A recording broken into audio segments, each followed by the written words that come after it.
Hey there, everybody. Robert Taylor with Wonderscape Creations, doing another video for my Biome Generator.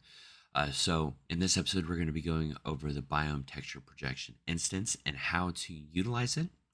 I have gone ahead and created a blueprint that is going to be making the texture for us. As you can see, if I open this up and I turn off the alpha, this has the colorings of absolutely everything that's on my landscape. And you may be wondering how I did this. Well, let's go ahead and show off how I did it. So first, there is this blueprint that I made called Material Capture. I haven't come up with a different name for it yet, so that's the name we're going to go with. It can be found in Wonderscape Creations, PCG, Blueprints, Biomes. When you place it, it will place itself automatically at the minimum height of 50,000. And that is because we want to make sure that the mountains are not cut off accidentally. Now, if you have this weird artifact with your material or with the texture where parts of it aren't showing like they should, then you need to increase the Z. So if we come down here, see right here, increase Z. So this will allow you to go up, not down. This may change over time. We may allow you to also go down, but for now, I don't see the purpose of it, so it's not currently allowed. So as you can see here, a few things are needed. First, we need to choose the landscape. So those with multiple landscapes will have that option. And once you do that, you have two buttons that need to be pressed. And that is Get All Landscape Streaming Proxies or Set Chosen Landscape. You only need to choose one of these, and it depends on what type of map you're doing. If you're not doing an open world, you just do Set Chosen Landscape, and it will choose the landscape actor.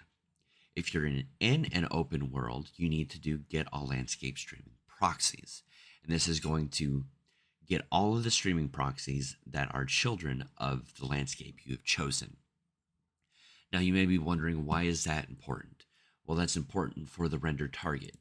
If we open this up, as you can see, it is a rather realistic version or 2D version of the landscape. By doing this, it is only going to show the proxy. So it won't show the water that is clearly over the landscape. It won't show the trees, which are clearly over the landscape. It's only showing the landscape. And that's very important.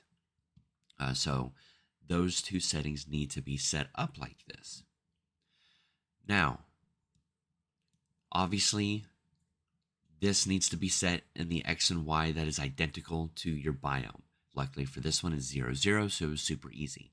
As long as the X and Y are identical to how you set up your Biome Generator, it's your texture will be exactly centered and you have absolutely nothing to worry about. The next thing you need to do is the texture size, which isn't actually the texture size, it's the landscape size, so I need to rename that. We know that based off of going to the landscape that the resolution is 2017. So if we come back to our material capture, 2017 plus 2 zeros because the scale of 100. And that is everything you need to do there. Now, when it comes to this texture, you need to set up, you need to have this texture set up. Now, there's a couple of things that you can do. You can either utilize the textures that I have set up for your own, if you so choose, and you can find those in Wonderscape PCG Textures Render Targets. If you do not want to do that, let me pull this over here. You can always create a render target. So you right-click and search for render target, and you'll have this texture render target 2D that you would select. And it's not going to look like much of anything. It's going to be a black texture like this one, because right now this one's not being used.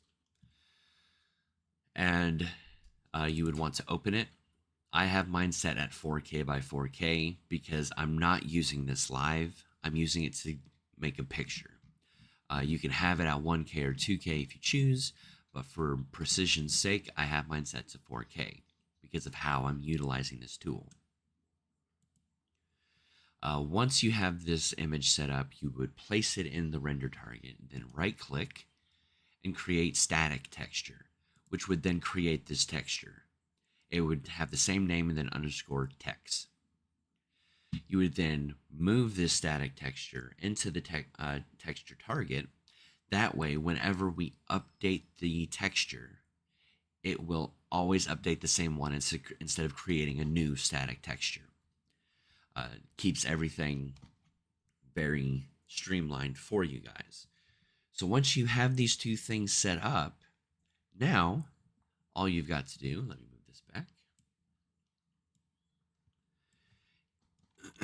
is literally update landscape color map. I zoom out here and I select that. It'll quickly change the color to take a screenshot picture and then update this. Now I'm going to show you it working. I'm going to let the PCG stuff finish because according to PCG, the texture changed, even though for us, visually, it didn't. So let's give it a second. You're seeing it going back and forth because it's doing this one partition section at a time. Well, not one at a time, but starting them one at a time. So they're ending one at a time. So now if I go into landscape,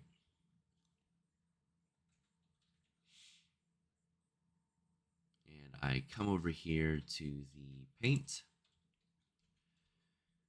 and I'm going to paint Biome 1 in the snow here.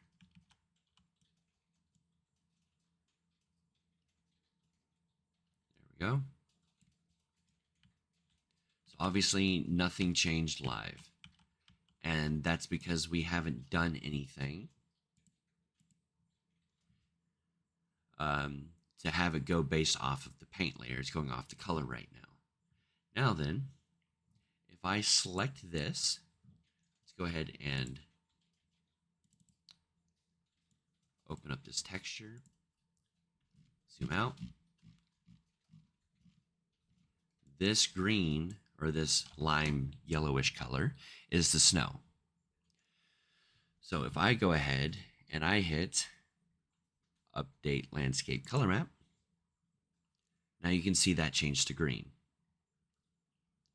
Because it changed to green, we're going to see now that this forest is going to change.